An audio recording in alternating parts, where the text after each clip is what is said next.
चलिए गोधूली पढ़ेंगे हम लोग। चैप्टर नंबर पहला, श्रम विभाजन जाति प्रथा। इसका लेखक है डॉक्टर भीमराव अंबेडकर। यह एक कहानी नहीं है, यह एक निबंध है। यह एक निबंध है, यह कहानी नहीं है, यह एक निबंध है जो लिखा हुआ है नीचे। सबसे पहले इनके बारे में हम थोड़ा सा चर्चा कर लेते हैं, उसके बाद हम कहानी के बारे में चर्चा करेंगे, ठीक न। जन्म इनका जो हुआ था, श्रम विभाजन जाति प्रथा के जो लेखक थे उनका जो जन्म हुआ था महू मध्य प्रदेश में।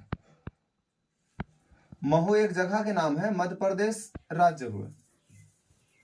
जन्म उनका हुआ था कब? 14 अप्रैल 1891 ईस्वी में।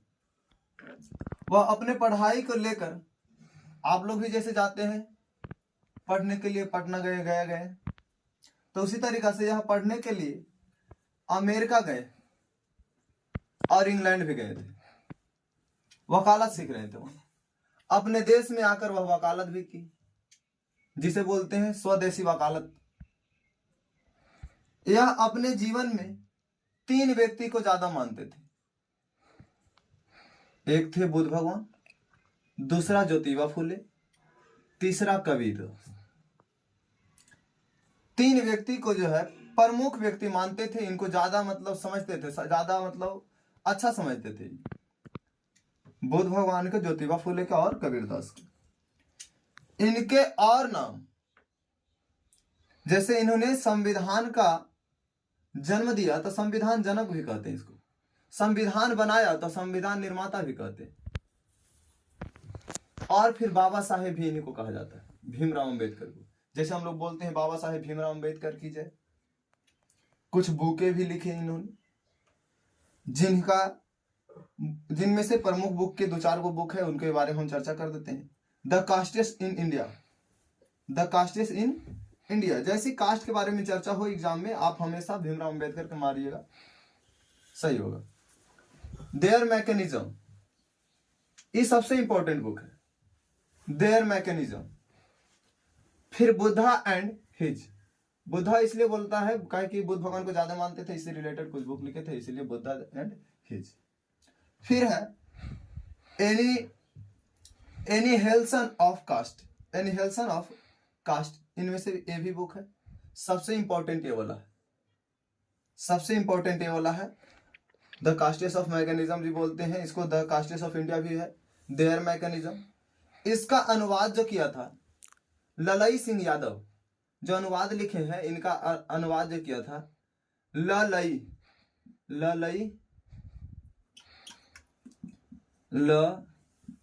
सिंह यादव, ललई सिंह यादव ने किया था, ठीक है।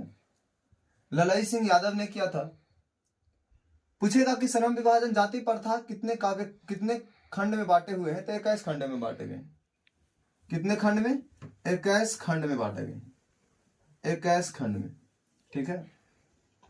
यही भीमराव अंबेडकर जो है, जो प्रस्तावना को जो बोलते हैं, प्रस्तावना जो हम लोग बोलते हैं, इन्हीं का देन। हम भारत के लोग भारत को। चलिए, ये जो थे डॉक्टर भीमराव अंबेडकर जो थे, यह नीचे कास्ट के व्यक्ति थे।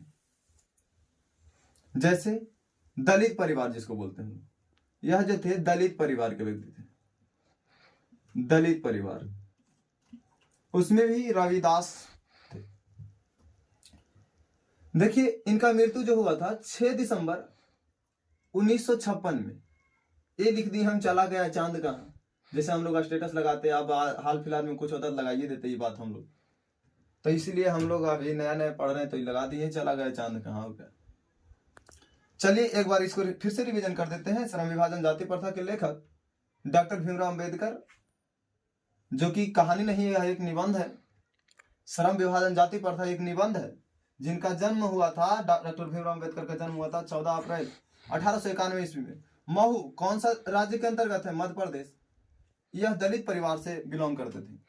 यह अमेरिका में रहे और इंग्लैंड में जाकर के वकालत सीखे। अमेरिका और इंग्लैंड में जाकर के वकालत की पढ़ाई की और अपने देश में आकर वकालत की। जीवन में यह 3 व्यक्ति को मानते थे, बुद्ध, ज्योतिबा फुले, कबीर। बुद्ध, ज्योतिबा फुले और कबीर। इन्होंने संविधान को जो है जन्म दिया तो संविधान जनक बोलते हैं, संविधान बनाया तो संविधान निर्माता बोलते हैं। इसको बोलते हैं बाबा साहेब भीमराव अम्बेडकर भी बोलते हैं इसको। कुछ प्रमुख बुकें हैं, द कास्ट इन इंडिया है, देयर मैकेनिज्म है, बुद्धा एंड हिज है, फिर एने हिल्सन ऑफ कास्ट है, सब बुक लिखे थे। इनका हिंदी में अनुवाद जो किए थे ललई सिंह यादव ने किया था। चलिए अब कहानी के बारे में तो हल्का सा चर्चा कर लेते हैं। जो इधर तो चर्चा किए थे डॉक्टर भीमराव अम्बेडकर के बारे में, थोड़ा कहानी में इन्होंने लिखा क्या। देखिए कहानी में इनका जो है पूरा कहानी में प्रारूप जो है ऊपरे से बात से रिलेटेड। श्रम विभाजन का मतलब होता है, श्रम मतलब मजदूरी, विभाजन के मतलब बंटवारा करना, जाति मतलब तो जानवे करते होंगे, प्रथा मतलब जो पहले से चलते आ रहा है, पूर्वजों से जो चलते आ रहा है उसी को बोलते हैं प्रथा।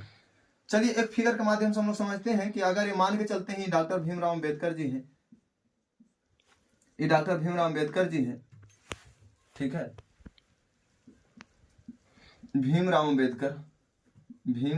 अम्बेडकर BRA लिख देते हैं, भीमराव अम्बेडकर।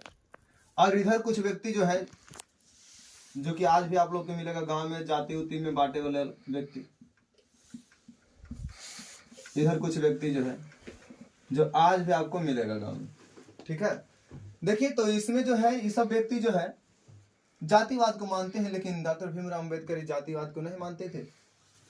इनका कहना था कि जाति उति जो है ना, सही बात है कि अगर आज के डेट में भी अगर जो व्यक्ति जाति मानता है तो क्या ऐसा तो होना चाहिए कि जितने भी व्यक्ति हैं क्या वो उसको कास्ट के आधार पर आप ब्लड बांट सकते हैं?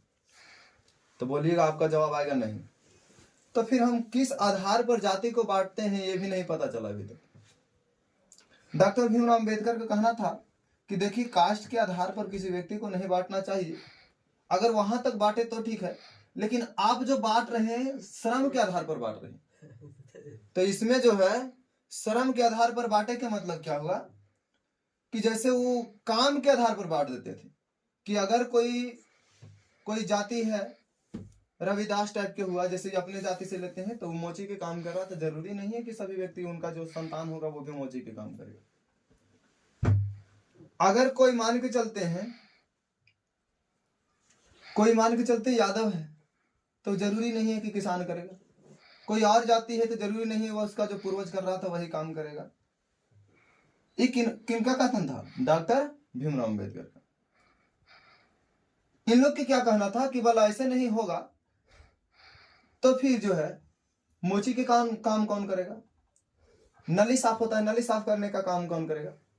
किसान होता है तो किसान के काम कौन करेगा? फिर पूजा जो होता है तो पंडित के काम कौन करेगा? जब आप जाति के आधार पर नहीं बांट रहे तब इन लोग के कहना था। डॉक्टर भीमराव अम्बेडकर के जवाब दिए, डॉक्टर भीमराव अम्बेडकर गए बोले कि देखिए कि हर एक व्यक्ति जो होगा जो आने वाला संतान है, जो आप लोग जो है मतलब बच्चा जब पेट में रहता है उसी समय से उसका जो है काम का आकलन लगा दिया जाता है कि आप इस कास्ट में मतलब जन्म लिए तो आपको यही काम करना पड़ेगा। इन लोग के कहना था कि मतलब बच्चा जैसे पेट में भी रहता है, गर्भ में भी रहता है, उसी समय बोल दिया जाता है कि आप इसी काम के लिए। तो उस तरीका से बच्चा को मजबूरी उस काम को करना पड़ता था, जिससे उसमें उसे करने का जिज्ञासा नहीं होता था और वह अच्छे तरीके से काम नहीं करते थे। जो संतान जन्म लेता था और जो कास्ट में लिया जन्म, उसका पूर्वज अगर वो काम कर रहा तो जरूरी नहीं है कि उसका संतान वही काम करेगा। उसको काम करने में मन ही नहीं लगेगा। अब मन नहीं लगेगा तो काम अच्छा से नहीं करेगा, अब अच्छा से काम नहीं करेगा तो उसमें जो होगा आर्थिक स्थिति में कमी आएगी। अच्छा से काम नहीं करेगा तो अच्छा से पैसा कहाँ कमाएंगे। तो भीमराव अम्बेडकर बोले कि इस तरीका से बांटना उचित नहीं है, इस तरीका से बांटना उचित नहीं है। जो व्यक्ति कास्ट कुछ भी हो, जो व्यक्ति जैसा काम करने के लिए चाहे, जिस काम में उसे मन लगे वैसा काम करने देना चाहिए, डॉक्टर भीमराव अम्बेडकर का कथन था। बस इस कहानी में यही पता चलता है कि हम लोग जात के आधार पर काम को नहीं बांटना चाहिए।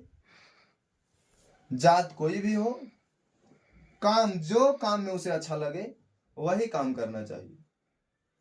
मतलब जात के आधार पर आप जो है काम को बंटवारा नहीं कीजिए। मतलब कि किसान के बेटा जरूरी नहीं है कि किसान बनेगा, नौकरी भी कर सकता है।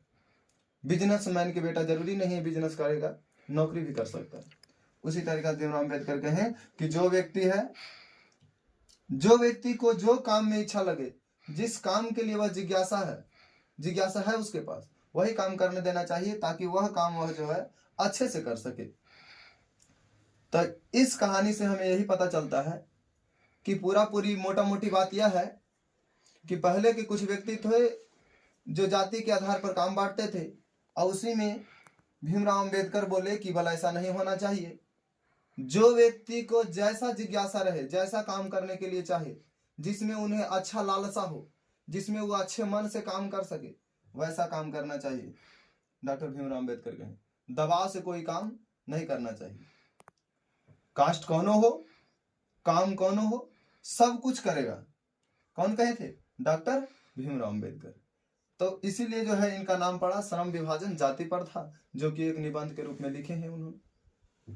चलिए, इसका सब्जेक्टिव जो है, अगर अच्छा लगा होगा ये वीडियो तो आप लोग बोलिएगा, तो हम सब्जेक्टिव भी करा देंगे 2 नंबरिया, फिर 5 नंबरिया बोलिएगा तो 5 नंबरिया भी करा देंगे, और इससे ऑब्जेक्टिव बोलिएगा तो ऑब्जेक्टिव भी करा देंगे। अगर यह वीडियो हिंदी वाला अच्छा लगा होगा मेरा, तो आप लोग कमेंट में कीजिएगा 2 नंबरिया कराने के लिए, तो हम कराएंगे। ऑब्जेक्टिव बोलिएगा, ऑब्जेक्टिव कराएंगे। ठीक है, अगले वीडियो के इंतजार कीजिएगा। तब तक धन्यवाद, थैंक यू। मतलब जो चैनल पे सब्सक्राइब कीजिए और कमेंट कीजिए।